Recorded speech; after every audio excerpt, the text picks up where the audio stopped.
Os gregos tinham uma palavra para um tipo de amor que a gente costuma confundir com paixão, e é o mais perigoso da lista inteira. A língua portuguesa tem uma palavra só para descrever o que você sente pelo cônjuge, pelo cachorro, pelo melhor amigo e por Deus: amor. Os gregos antigos não tinham essa preguiça, usavam palavras diferentes para sentimentos diferentes. Só que a maioria dos vídeos sobre isso trata as 8 palavras como se tivessem a mesma idade. E não tem. 4 aparecem de fato nos textos clássicos, em Platão, em Aristóteles, até no grego do Novo Testamento. As outras 4 vieram de uma teoria de um psicólogo canadense dos anos 1970 que emprestou o vocabulário grego para classificar estilos de amar. A gente vai passar pelas 8, na ordem certa, e te mostrar qual é qual, porque saber nomear o que você sente costuma ser o primeiro passo para entender se aquilo te faz bem. Começa pela mais leve. Ludus é o amor de flerte. A paquera sem compromisso, aquele clima de borboleta no estômago, quando você tá só se divertindo, sem prometer nada pro dia seguinte. É o amor que dança, que brinca, que troca mensagem só para manter o jogo interessante. Não tem nada de errado nisso, desde que os dois lados saibam que é isso que estão jogando. O problema começa quando um acha que é Ludus e o outro já tá construindo outra coisa na cabeça. Aí o que era brincadeira vira mal entendido. O segundo parece o oposto da leveza, mas nasce igualmente sem esforço. Storge é o amor que você nem escolheu sentir. O que existe dentro de casa, entre pais e filhos, entre irmãos. Às vezes entre amigos que se conhecem desde criança, e já viraram família por escolha. É o mais automático dos 8, o que menos precisa de esforço consciente para existir, mas também o que a gente mais dá como certo. O que explica por que costuma ser o último a receber um "eu te amo", dito em voz alta. O terceiro é o que mais gera confusão, porque soa igual a um defeito. Philautia, amor próprio. Só que os próprios gregos já separavam 2 versões dele. Tem a versão vaidosa, focada só em aparência e ganho pessoal, que Aristóteles já criticava.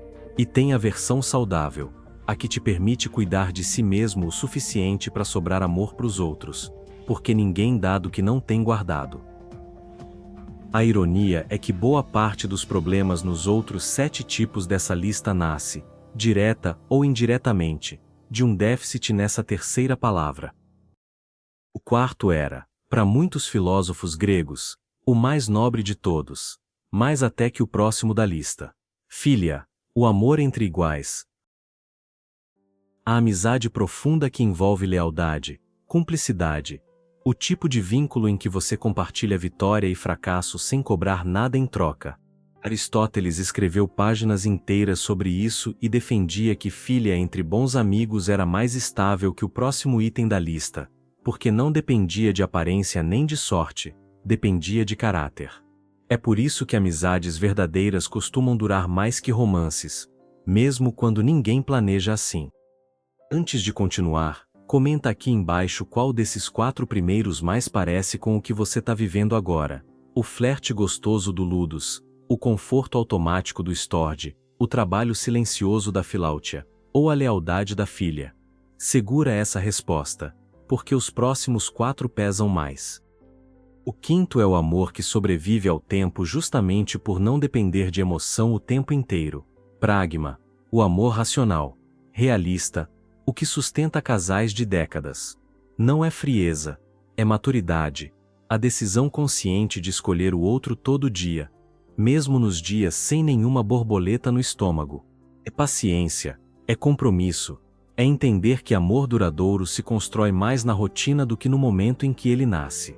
Quem espera que Pragma pareça tão intenso quanto o próximo item da lista vai se decepcionar, e é exatamente aí que muita gente erra a mão. O sexto é o mais famoso de todos, o que a cultura pop confunde com o amor de verdade. Eros, desejo apaixonado, intenso, físico, a origem da palavra erótico. Platão, no livro O Banquete, descreve Eros como uma força quase divina, capaz de puxar a pessoa para fora de si mesma em direção à beleza do outro. O problema é que Eros sozinho queima rápido. Ele é ótimo motor de partida, péssimo motor de longo prazo, porque desejo intenso não foi desenhado para durar décadas sem o reforço de outro tipo de amor por baixo dele. É quando Eros fica sozinho demais, sem filha nem pragma por perto, que ele desequilibra e escorrega para o próximo item da lista. E chegamos na palavra que abriu esse vídeo: mania, o amor obsessivo. É o que acontece quando Eros perde o equilíbrio e vira posse em vez de desejo compartilhado. Ciúme extremo, checar o celular do outro, precisar de confirmação constante de que é amado, medo de abandono tão grande que vira controle. Os próprios textos gregos já ligavam mania à loucura, literalmente, e não é força de expressão. Quem vive esse tipo de amor costuma sentir que não escolhe mais, é escolhido, arrastado. A ironia é que mania quase sempre nasce de uma filáutia fraca lá atrás, pouco amor próprio sobrando para sustentar a certeza de que se é amável mesmo sem controlar o outro o tempo todo. Não é o oposto do amor. É o amor tentando compensar um vazio que ele sozinho não tem como preencher. E chegamos no último, o que boa parte da filosofia grega, e depois, a teologia cristã tratou como o mais elevado de todos. Ágape, o amor que não pede nada em troca. Não é o amor por alguém específico, é o amor pela humanidade inteira. Porque Deus amou ao mundo de tal maneira que deu o seu Filho unigênito, para que todo o que nele crê não pereça, mas tenha a vida eterna. João 3:16. O tipo de cuidado que você teria por um estranho só porque ele também é gente.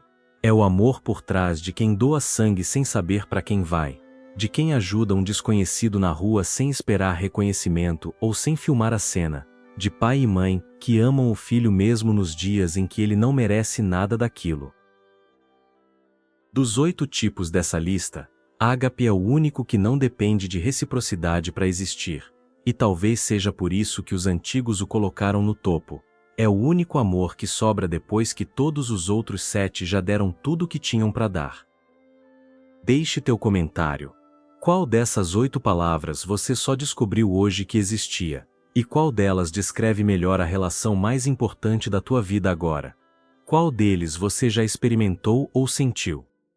Se esse tipo de mergulho na filosofia antiga aplicada à vida real é a tua praia, inscreva-se no canal para muitos outros temas interessantes.